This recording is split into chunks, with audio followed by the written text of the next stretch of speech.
Hello, my friends, and welcome back.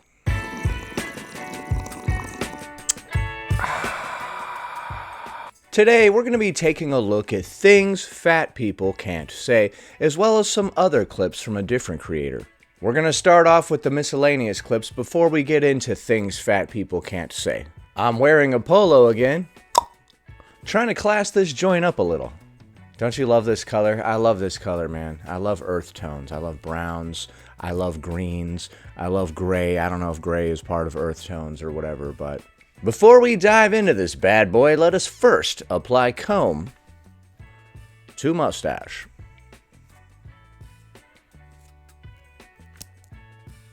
Alright, she's responding to a comment that says, "Who would have thought the average person isn't fat and so there isn't fat clothing in a thrift store?" And then she says, "Please don't attack this person. I'm being blunt with this person, but I don't condone bullying." Oh yeah? How blunt are you about to be? Let me see. Hit us with it. So I filmed a video a little while ago talking about how fat people don't have access to clothing in thrift stores and why that is. And I got this comment: "Who would have thought the average person isn't fat, so there isn't fat clothing in a thrift store?" What an ignorant, foolish comment that is, right? It's not devastatingly accurate or anything. Oh, honey. Oh, honey. Uh-oh. You thought you were gonna get a little gotcha moment? You thought wrong. That wasn't a gotcha moment? They didn't gotcha? Not only am I fat, but I have also been doing pretty intensive research on fat liberation and fat oppression. Oh, snap. Uh-oh. She's been doing research into fat liberation and fat oppression. Not only am I fat, I read some stuff on a couple different websites. So, I don't mean to brag or anything, but, start doing the shoulder roll thing again that I'm always doing for no reason. For the last 2 years. For the last 2 years. Well, if that's not time well spent, I don't know what is, my friend. Do you have buyer's remorse at all for spending the past 2 years looking into fat liberation and fat oppression? And why did it take you 2 years to do it? You know, I'm not going to sit here and make a joke about how overweight people take forever to get things done, but 2 years. I have been reading online articles, books, scholarly journals, and... Scholarly journals too? Oh, okay. Alright, she's not messing around, guys. Just talking to other fat people about their experiences. When I make videos talking about fat oppression, it is informed by scholarly research. Bruh. Okay, how many more times are you going to say the word scholarly? And with this look on your face, I can't really take you seriously, you know? You went ahead and stopped your face in this particular way all on your own, and then you're just sitting there looking at me like this, like, I don't know, should I take you seriously or not? I don't know, it looks like you're playing games. And I cite a lot of my sources. Right, but how reliable of a source is fluffykittenparty.org? Or is it .com? I can never remember. That's not just a bit that I keep doing. I literally can't remember if it's .com or .org. Every time I try to remember this information, my brain is just like, no, dude, this is complete nonsense. Don't remember any of this. And it just, whoop, comes right out the other ear. You ever hear some information that's just such a load of nonsense that your brain refuses to remember it? You're like, dang it, I can't remember it. And then your brain is like, yeah, no, we're not wasting brain cells on this. I actually have a Google Drive posted in my link tree because I am trying to start a mini database with research about fat liberation and fat phobia. Research about fat liberation and fat phobia, or whatever she was going to say. Really? Really? What research is there to be done? Okay, you go out into the world. It was created for people of a smaller size because it was built by people of a smaller size, because people of a larger size can't really go out there and build stuff like that. You don't see morbidly obese people up on the scaffolding erecting a building or whatever. Phobia and how that ties into multiple marginalized identities. Oh, it ties into multiple marginalized identities. Oh, so you're just gonna go ahead and scoot yourself right into the line with all the black people and disabled people and other people that you call marginalized. You're just gonna go ahead and attach yourselves to them, so that if we question you, we're questioning them, right? Because I believe that knowledge should be free and easy to access. Okay, well, I mean, we're in agreement there. So for anyone that wants to learn or use those sources to cite in their videos, go check it out. But you don't even need scholarly research to know this. Roughly 67% of American women are a size 14 or larger. Okay, then how come there's not larger clothes in a thrift store? They just don't give their clothes away. They just don't get rid of them at a thrift store. Okay, what's the deal? It takes a basic Google search to know that. I'm not surprised, you know, the average person is growing quite a bit thanks to our highly processed garbage diets. So that makes you even less of a marginalized group, right? If you make up the majority, you can't really call yourself marginalized, can you? I don't know if you're a thin person or a pick-me fat person, but I am tired of people coming into my comments. A pick-me fat person. I know that there's like the pick-me girl, where like the girl tries to act like a guy or whatever to get the attention of men or whatever nonsense, but what's a pick-me fat person? A fat person who tries to get the attention of thin people, and they're like, yo, screw those fatties. And then the thin people are like, but you're overweight. And you're like, yeah, what? No. No, not me, man. No, screw those fatties. Section treating me like I don't know what I'm talking about. You're getting tired of people treating you like you don't know what you're talking about. Did you tell them about fluffykittenparty.org? I mean, because I don't know why somebody wouldn't take you serious after that revelation. I am well aware that I'm being sassy and honestly a little bit rude, and I don't care. Come on, ma'am. If we could just maintain the rules and boundaries of standard discourse here, madam. I am going to continue serving the energy that I receive. Serving the energy that you receive. Okay, what does that mean? Can we unpack that? So, like, if people are a jerk to you, you're gonna serve that energy, the energy of them being a jerk to you. What? And if you don't like it, don't come for me. I know the difference between somebody that is here to learn and be educated compared to someone who's not. Okay, well, I came here to learn and be educated, dang it. And I feel like you're coming at me all sassy like. I will be gentle to the people that are here to learn and be educated. Don't you love when other adults try to educate you as an adult? They're all like, this is a learning moment for you. You're like, what? Who are you, bro? What? Why don't you sit down? You were going to educate me? Oh, thanks, because I'm such a dullard. I was just sitting here breathing out of my mouth, staring up at the ceiling, waiting for somebody to come along and show me how things really are. And thank God it was you. Even if they make microaggressions. Even if they're asking for a lot of emotional labor from me. So if you aren't here to learn, leave. If I'm not here to learn from you, Professor, well, you know, not everyone's ego is going to allow them to accept that sort of browbeating from you. All of you are here to learn from me, the great and wonderful me, oh, me.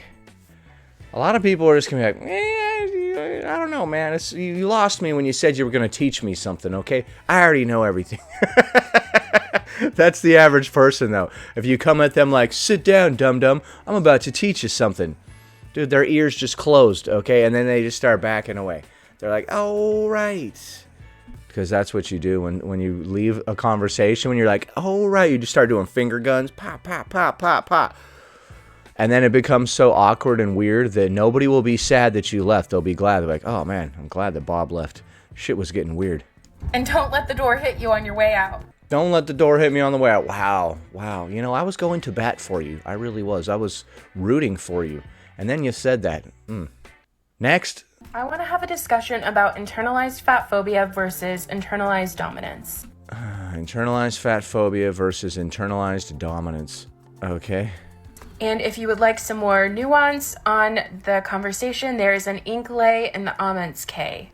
Okay, there's a link in the comments if I want some more nuance on the conversation. You mean like some more details or something? I don't think you understand the word nuance. Nuance is when something is subtle and you're gonna like refer to it but indirectly. So I don't understand why you said the word nuance there. I think you don't understand what nuance means. Nuance, a subtle difference in or shade of meaning, expression, or sound. Right, so like I said, it's subtly referring to something. But one thing that I commonly hear thin people say is that they have internalized fat phobia. What? Who said that? What? Dude, introduce me to these so-called thin people that claim they have internalized fat phobia, dude. I'm not buying this for 1 second, dude. There's not one thin person that was like, you know what? I have internalized fat phobia. What the hell does that even mean? Internalized fat phobia? Please explain. Which just isn't possible, and here's why. Internalized fat phobia is a form of internalized depression. Internalized fat phobia is a form of internalized oppression. So you're oppressing yourself with your own fat phobia. Is that like when somebody's like, man, I feel a little fat? I don't know if they would perceive it as internalized fat phobia. They would just be like, yeah, I was feeling a little fat. So I told myself I would lay off the Twinkies for a bit. Internalized depression is when a marginalized person has been mistreated, discriminated against By themselves, because you said it's internalized. Internalized depression is when a marginalized person, you know, like fat people, you know how fat people are marginalized despite the fact that they put themselves there, when they are discriminated against internally. You know how when you go to the drinking fountain and then there's that voice inside of you that's like, this drinking fountain is for thin people. You have to go to the fat drinking fountain. And you're like, damn you, internal voice. How dare you keep oppressing me? And then you're having this internal struggle in front of the drinking fountain, and there's a line forming behind you, and everyone's looking at you like, what the hell? Is this lady losing touch with reality as you sit there walking back and forth between the two drinking fountains and talking about one of them being for fat people? Abused, etc., to the point where they begin to believe that they deserve that mistreatment and discrimination. So if some thin people suffer from internalized fat phobia, and that is internalized oppression because they are a marginalized group somehow, even though they were thin, because you started this story off talking about thin people having internalized fat phobia. This leads to fat people doing things like hiding what they eat in public, engaging in performative eating or performative movement. Performative eating or performative movement. You have to be fat to do that? I love to do performative eating. You know, you take a bite and you're like, what is this? A spoonful of the most delicious cake I have ever had. And then you start voguing and shit. Girl, get it. Get it, girl. And also performative movement. So you're talking about Sparkle Jams, right? The chick with the pink hair who's always doing all this, like, and you must know, this is due to your own fat phobia. Oh, cha-cha-cha-cha. That's performative movement, right? No, but I believe what she's talking about with performative eating is like if you see a fat person in public and they're just eating a small, dainty amount of food instead of eating the way that they normally would, that I would think is performative eating, which is honestly silly. When you see somebody who is very large in public nibbling on a piece of iceberg lettuce and like, oh, I couldn't have another bite, and they push it away, you're just like, bruh. And this is also why the phenomenon of the pick-me fat person exists. Or in other words, the fat person that knows that they're fat and openly hates their fat bodies as well as other fat bodies. The person who sees that they have a problem and they want to do something about it, that person is a pick-me fat person, I guess. Thanks for providing a definition. I was confused for a while. And while thin people do experience residual effects of fat phobia, we do? This is news to me. This is news. I didn't realize I was experiencing the residual effects of fat phobia. What does that mean, dude? Seriously. they are not actively oppressed for their body size. Neither are you. If you keep getting larger and larger to where you can't fit into anything, the common denominator is you. You're the one that keeps changing continually to not fit into anything. The world can't change with you. Therefore, they cannot experience internalized fat phobia. Right, nobody can experience internalized fat phobia. This is all bollocks. But let me break it down a little bit more. We have all been raised in a fat-phobic society. So we have all been raised to hate fatness. We've all been raised in a society where when people do stuff that hurts themselves and potentially others, we just frown upon it. When somebody is a drug addict, or they smoke, or they're an alcoholic. We haven't been raised to hate fatness. We've just been raised, hopefully, by parents that care enough about us to want us to not be overindulging in addictions, such as drugs, alcohol, food, they're all the same. And to hate and resent everything that we perceive fatness represents. Right, and what does it represent? But the difference between fat people and thin people is fat people were raised to be fat-phobic through first-hand mistreatment and discrimination. Every time we had trouble accessing clothes, every time we were denied medical care, we were told that it was our fault, that we deserved to be treated that way because of our fatness. If you won't take care of your own health, then how can you expect anybody to help you? If I keep bashing myself in the leg until my leg is broken, you may consider me disabled now, but are you going to go out on a limb to help me? And I just keep doing it. I just keep, like, every time you come and you mend my leg for me, I just start bashing it with the hammer again. At some point, you're just going to be like, all right, dude, enough. You just keep doing this to yourself. Whatever happens to you at this point. It's your problem now, right? That's what's going on here. Just like with any addicts. Like, people are willing to help you at first, and then the more you just keep doing it over and over and over, they're like, all right, Jim, your heroin use has gotten out of control. It was hilarious at first, but now it's gotten to a ridiculous point. Just kidding. It was never hilarious, man. Seeing you slumped over like this, nodding out when you're supposed to be in the middle of a conversation with me. I don't know. It wasn't funny the first time. It's not funny now. Thin people learned to be fatphobic by watching fat people be mistreated. I don't know about that. Thin people were just like, wow, this person just keeps eating, even though it's negatively impacting their life. I give up on them. Or by being mistreated because they were perceived to have characteristics that resembled fatness. Man, this is a lot of word salad, homie. Maybe they were body shamed by family members for having stretch marks or put on a diet and told to lose more weight, but not because they're objectively fat, because they had characteristics that resembled or were associated with fatness. Okay. What does that mean? How do you not be fat but you have characteristics that resemble or are associated with fatness?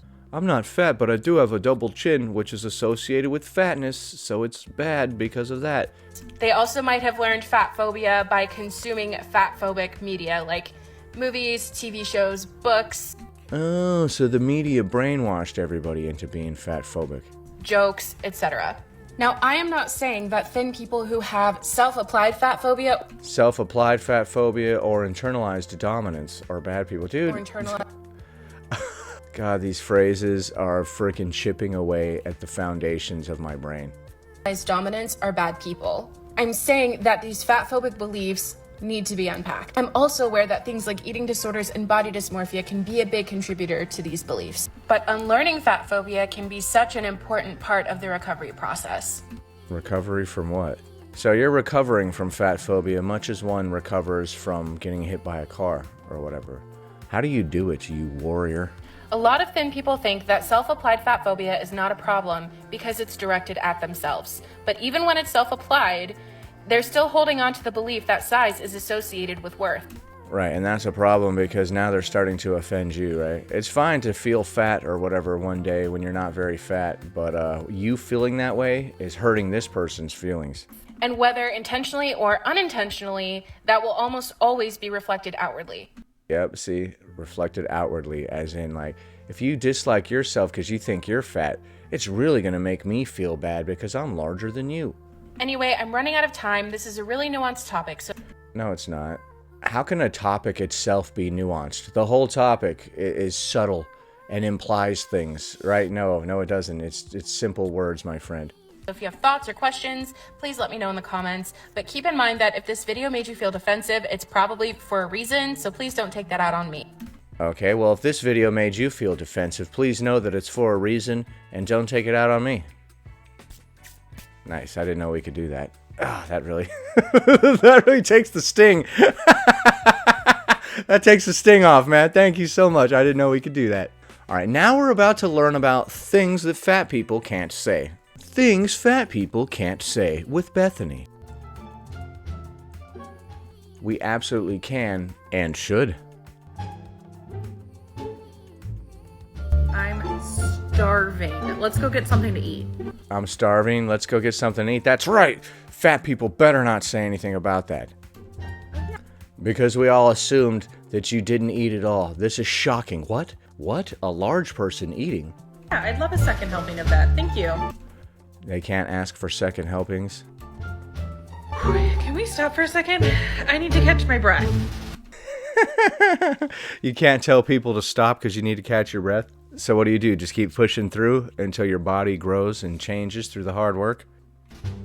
You know what? I'm gonna go ahead and take the elevator. Yeah. What this video should be titled is Things That We Do in Secret That We're Embarrassed of in Public. Yeah, I'll meet you up there.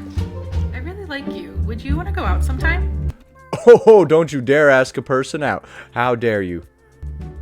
Did you see that dessert? Oh my god, it looks amazing. Yeah, definitely ordering that. Getting dessert, asking people out, asking to take an elevator. So basically, things that fat people can't say in public is just a list of things that this person is self-conscious about doing in public. Next. Oh, there's 4 parts to this sucker, so get ready. Here's part 2.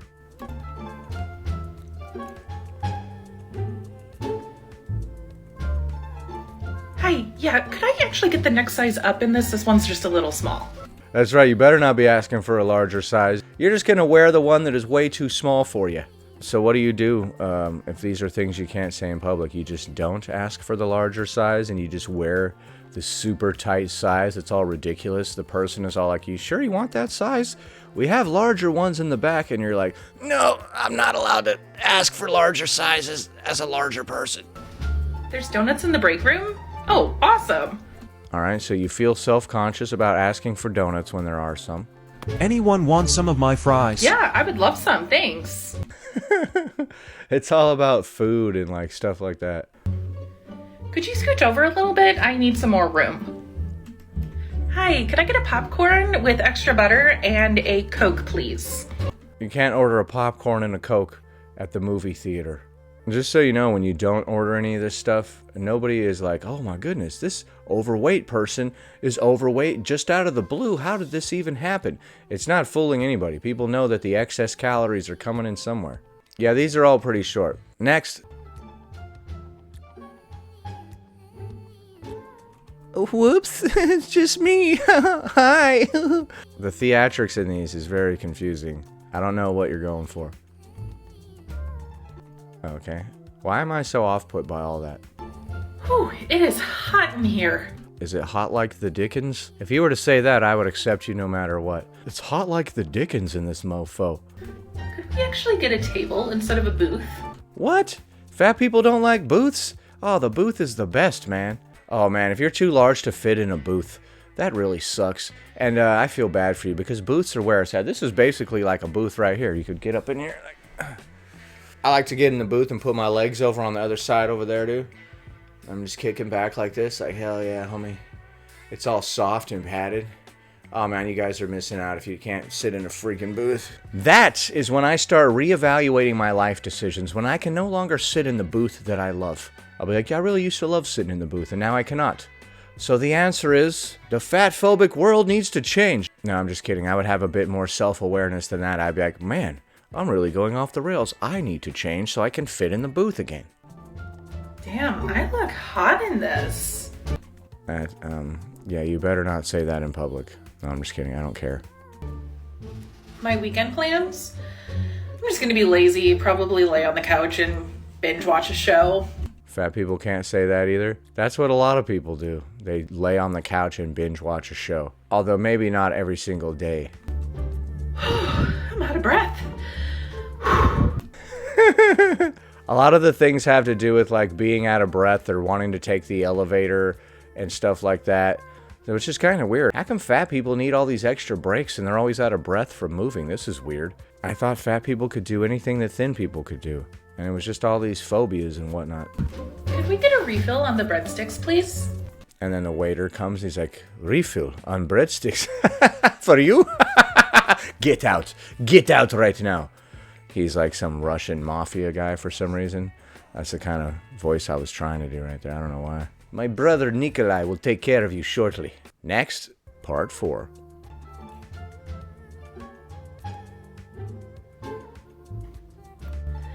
I need to get some water. Could I actually get a different chair than this one, please? You need to get some water. You can't ask for water as a fat person in public? My favorite animal? Probably either whales or cows. Why can't you say that? Because those are used as insults against fat people or whatever, so you can't even say you like them? We could never mention whales or hippos or cows or whatever. Hi, could I get a refill, please, on drinks? Another one where you're getting more sodas or whatever? Yeah, thanks. I don't want to get dressed today. I'm just gonna wear sweats and, I don't know, sweatshirt or something. How many of these things that you say fat people can't say in public are daily occurrences? Where you're like, I'm just gonna lay in bed all day. I'm just gonna wear sweatpants every day. If it happens every day, people are gonna be concerned. Ugh, my back hurts. The last one was just, my back hurts. You're right, fat people can't talk about back pain in public. Everyone's gonna be like, did you ever consider losing weight, buddy? No, I doubt it. I doubt anybody would care. Honestly, people are just like, huh?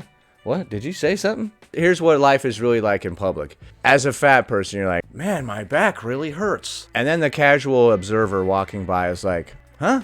What? What did you say? Let me take my headphones off. What was that? I was busy thinking about how I'd like to stop living due to all the circumstances in my own life. So, whatever you got going on couldn't be quite as bad as all the horrific things that are currently happening in my own life. Please don't make me take my headphones off again, because then all the voices come flooding back. I feel fat. Shut up. Nobody cares. No, but seriously, everybody is going through their own horrific things at any given moment, Sally's mom just died, and you're over here talking about how you feel fat and the world's out to get you. Like, dude, come on. Every single moment when you pass somebody on the street, there's a high probability that something horrific is happening in that person's life, because this is Earth. Just know that everybody's going through their own form of personal hell at any given moment. Just as we learn on Ticked Off Tuesdays, most people are too caught up in their own crap to give a damn about what the hell you're doing.